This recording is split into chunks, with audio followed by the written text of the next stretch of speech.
morning, sir. My name is Goh Xingran. My teammates is Tan Zhenyu, Brian Tambingwa, Lin Weijuan, and Lin Xingrui. This question is Zhenyu do this question. My question is question 1 and question 5. Question 1 implies me to find if relation S, Y, and Z. S is induction A1 minus allocation P1, P3, P4, environment A1. Induction A1 is 11, allocation is 0, P3 is 3, P4 and 2, environment A1 is 4. 11 minus 0 minus 3 minus 2 minus 4 equals answer 2. Y and Z, so and on. This is question 1 answer.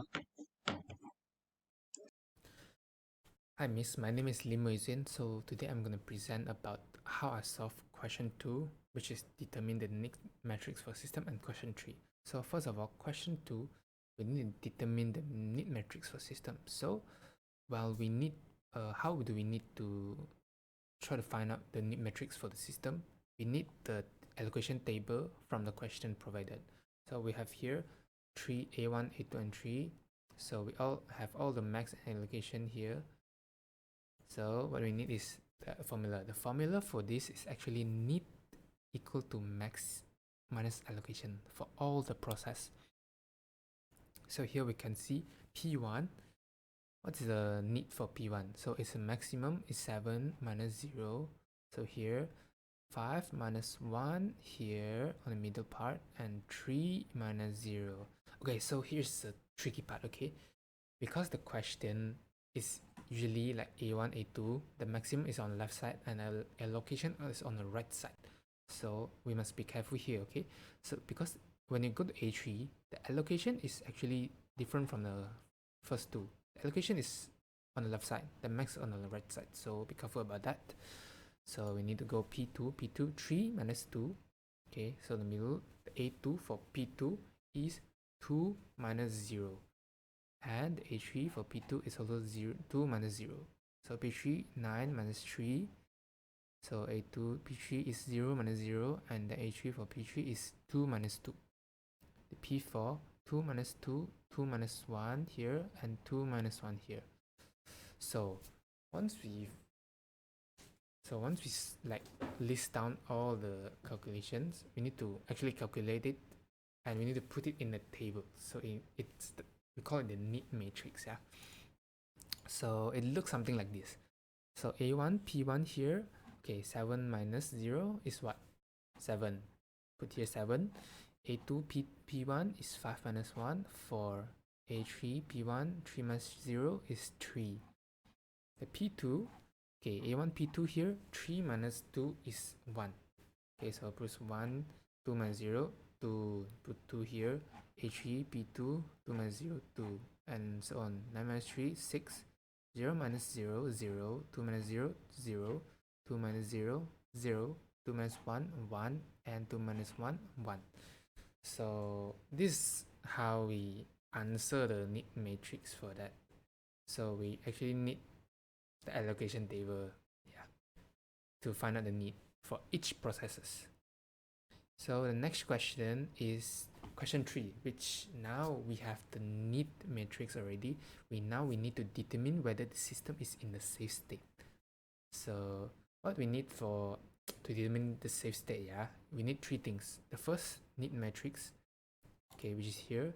A second is the available, and the third is the allocation and mix table from the question. We'll look at that later in the question, okay? So after we list down the current available, which is 4, 3, and 2, we need the formula, which is NIT if need of each process, the need is less than or equal to available, which is current available is 432, it is true.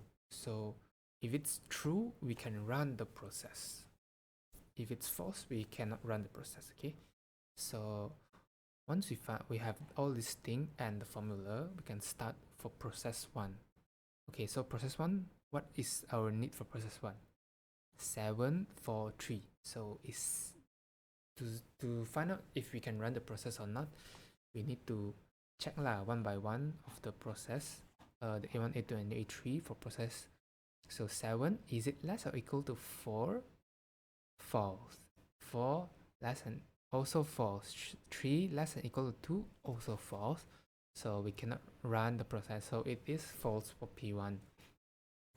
Something to take note here, if let's say in this case 3 of it also false, but if let's say it's only 1 that is false, like if you compare, oh, this false, the behind 2 is correct, can we run the process? The answer is no.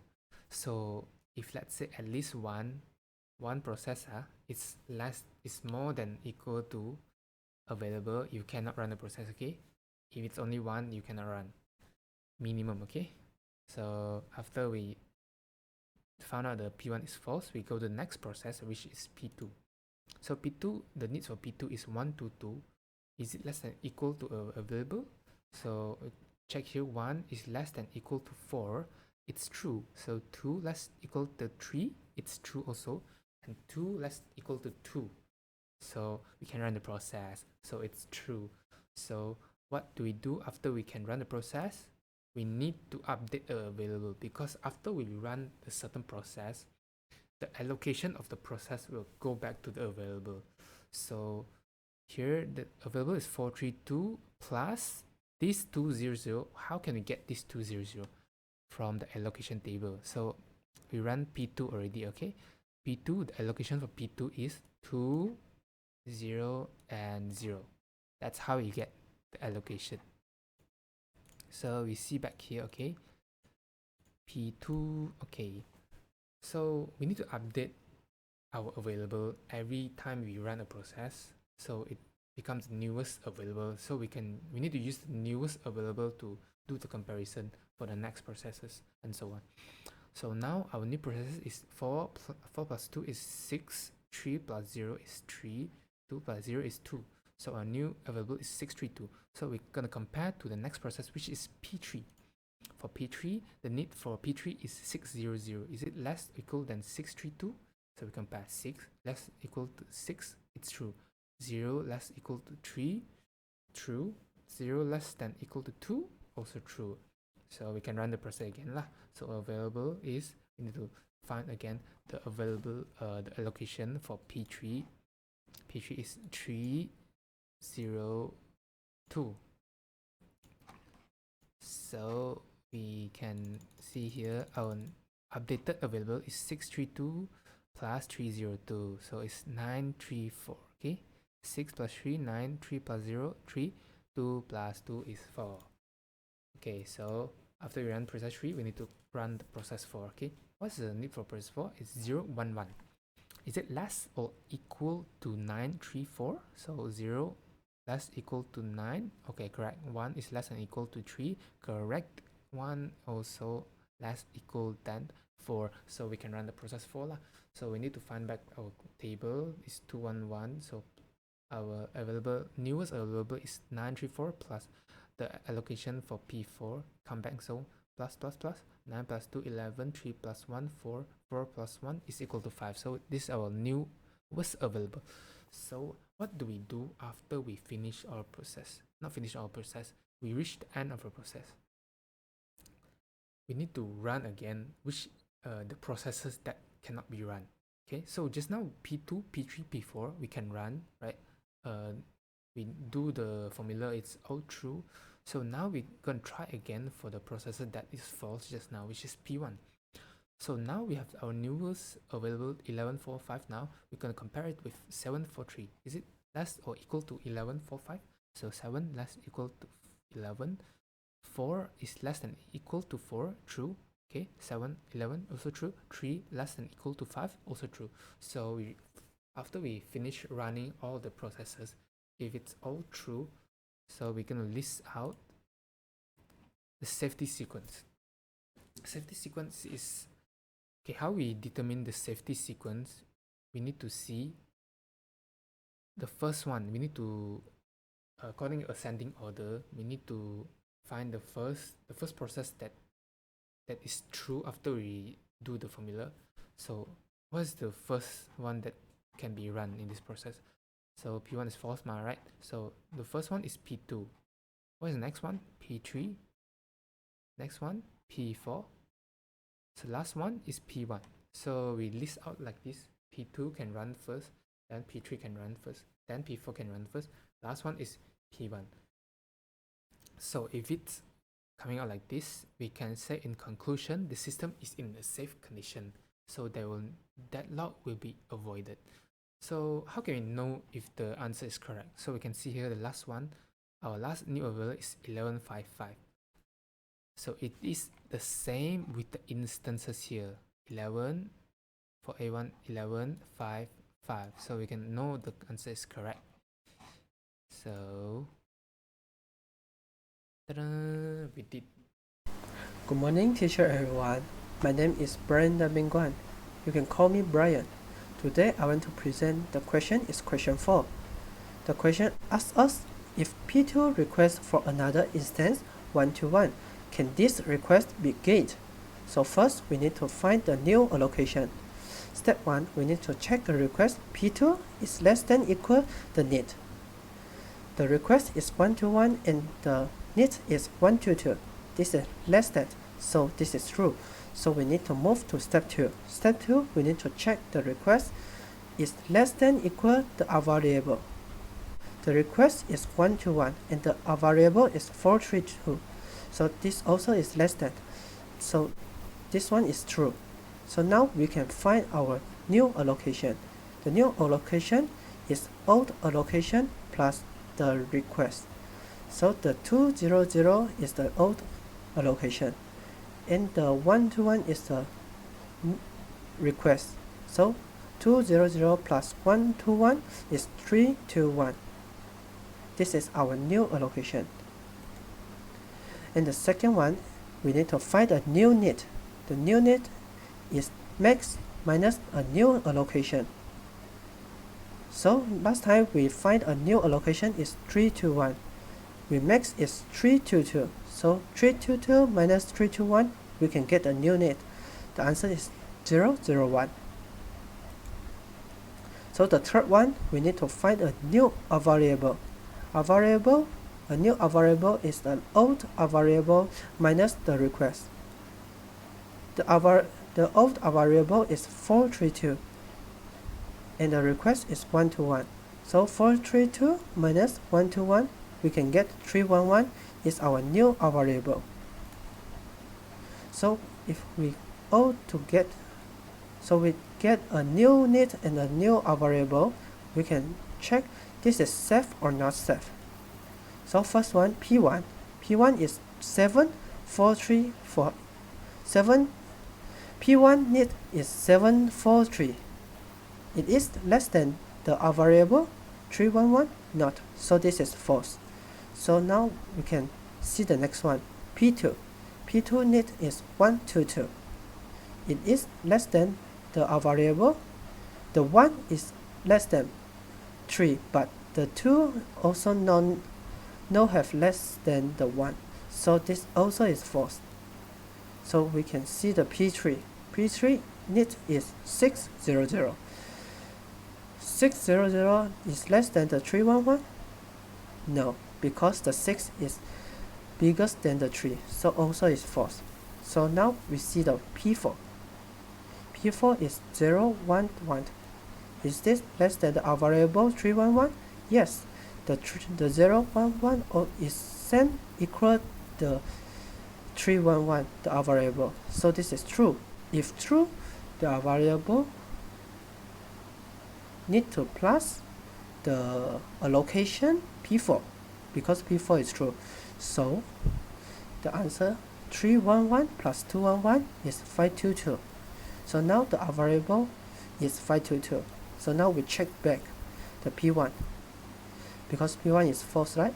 So P1 need is 743 is less than equal the 522 the variable. No, so it's also is false. So we see the P2 is 122 is less than equal to 522. Yes, so this is true. So our variable we need to plus the P2 allocation. So 522 plus 321 is 843. And then this is the new variable. So we move to P3. P3 is 600 is less than equal to 843. The new variable. Yes, this is true. So our variable also need to plus the P3 allocation. So 843 need to plus 302. So now it's 1145. So we need to check back the P1 because P1 is false. P1 need is 743. It is less than equal the new variable 1145. Yes, this is less than. So this is true. So the variable need to plus the P1 allocation. So 1145 need to plus 010 is 1155. So this is the safe. So we need to arrange the safe sequences. Is P4 to, and then is P2, and then is P3, and the last one is P1. So conclusion: the system is in a safe state. Therefore, deadlock can be avoided. That's all. Thank you. Question 5. Can recurse 104 from P3 be greater? Justify your answers. Step 1. Check recurse P3 smaller than need P3. I use 104 smaller than newness is 600 because 600 smaller than 104, so answer is false. Sector 2. Check a recurse P3 smaller than news environment. News environment is 311. I use a 104 and 311, but 311 smaller than 104, so answer is false. Conclusion is recurse P3 cannot be greater an environment relation. It is a possible of deadlock because it is in a ancestor. This is a question 5 answer. Thank you, sir. Miss.